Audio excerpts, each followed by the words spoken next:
Happy holidays and welcome to this episode of When You Give a Dog a Home.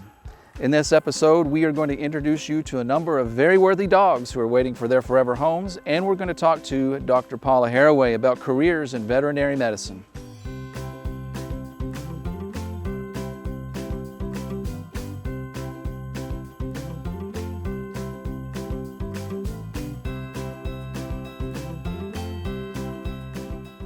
So Lewis, what can you tell us about Santa's little helper here?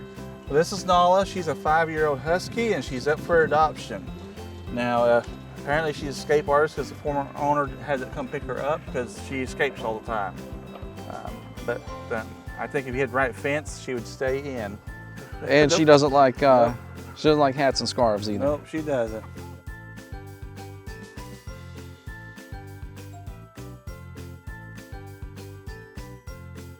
This is a fun little crew that we have here. What can you tell us about these guys? Well, we got these guys from the same place we got Spot last week.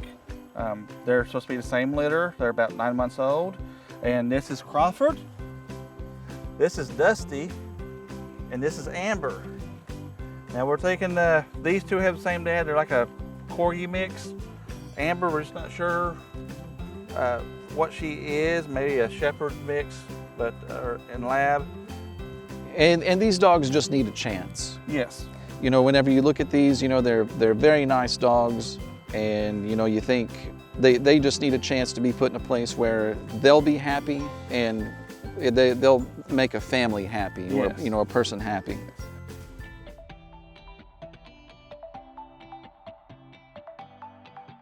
As always, we're joined here at the Sallisaw Animal Care Facility by Dr. Paula Haraway. Dr. Haraway, we have some younger viewers who watch our videos, and some of them express interest in being vets when they grow up. And so we thought that this would be a great day to talk about that, with it being International Veterinary Medicine Day. What can you tell us and our viewers who may be interested in a career in veterinary medicine? Kind of what are the expectations? What do they need to study? What do they need to focus on? Right, yeah, it's a great profession. If you have an interest in animals and a love of animals, you have to have that first and foremost, but then there's a lot more than that to have a career in it. You have to be strong in the sciences and interested in the sciences. That's probably the biggest part that leads you in the direction of this career. There are a lot of other options also that I like to tell people about. You know, besides actually going to veterinary school, there's careers in veterinary assistants, veterinary technicians, which is a crazy advancing field right now. They are kind of increasing the responsibilities on some of those areas because there's, you know, just more than we can do sometimes. Sure. So those are all great options, but in the career of veterinary medicine, it is awesome. You know, if that's the area that you're interested in, nothing else would have ever suited me. And there's just so many opportunities, such a variety.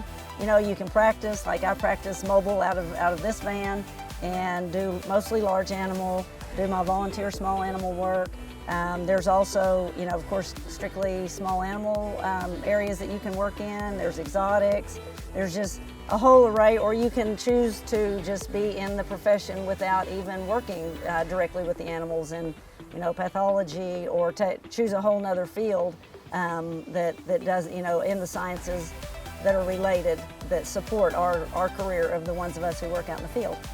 So Dr. Haraway, what are some of the opportunities for younger people who may be interested in a career in veterinary medicine? Yeah, it's a great idea to try to maybe go to a practice. You can usually find most veterinarians are really open to encouraging young people to get into the field. And you can usually go to one of those practices and watch what they do, see if it really is something when you get down to the nitty-gritty of what happens in a practice. Yeah. If you really have an interest. There is the huge shift in gender in the veterinary profession. It was about 50-50 when I went in, and it's way up over 80-85% now is female. So that also has changed a lot of things in the field that make it kind of a more inviting opportunity for females. But there's also a lot of large animal work still to do that the guys usually have more of a tendency to get into. So here's something that I've always wondered about being a vet. you know, your patients are animals, but you still have to be able to relate to people because those are their babies, those are their pets. And what is it that people need to learn about just sort of the, I don't know if you call it bedside manner when addressing the owner of a pet, but just that element of veterinary medicine? Yeah. It's a really important part. People feel as strongly, you know, of their bond with their pets as they do with their family, and sometimes more.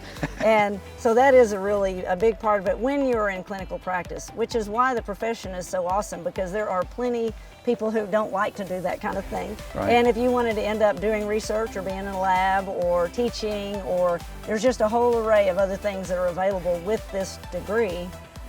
Or work in industry. There are great jobs for veterinarians in industry or government work. The sky's the limit on what you can do with the doctorate in this field. Dr. Haraway, let's say that we've got a young viewer who's listened to everything that you've had to say, and it just reinforces their desire to want to be a vet. How can they reach out to you for mentorship or advice or anything like that? Right. They could reach out to us through the Sequoia Animal Advocates Facebook page or website. We would love to talk to somebody like that and encourage them, hopefully, or you know, tell them what direction they ought to go and where they ought to concentrate their studies. With the kids doing concurrent enrollment through high school, you can already have some of your sciences done. It's just a great opportunity, and you can just start right away and have your career going in that direction before you ever even leave town to go to college. Wow, okay. There's tremendous opportunities available, it sounds like. Yeah. Dr. Haraway, thank you so much for everything. Our community is very, very lucky to have you here. Thank you. And we appreciate all the advice that you give pet owners and the time that you give to us. So thank you so much. And happy International Veterinary Medicine Day. Thank you. The Sallisaw Animal Care Facility is a non-kill animal shelter located in Sallisaw, Oklahoma. Call the Sallisaw Animal Care Facility at 918-775-6241 if you would like to adopt one of the dogs featured in this episode, or if you would like to volunteer at the shelter. This is One Sequoia.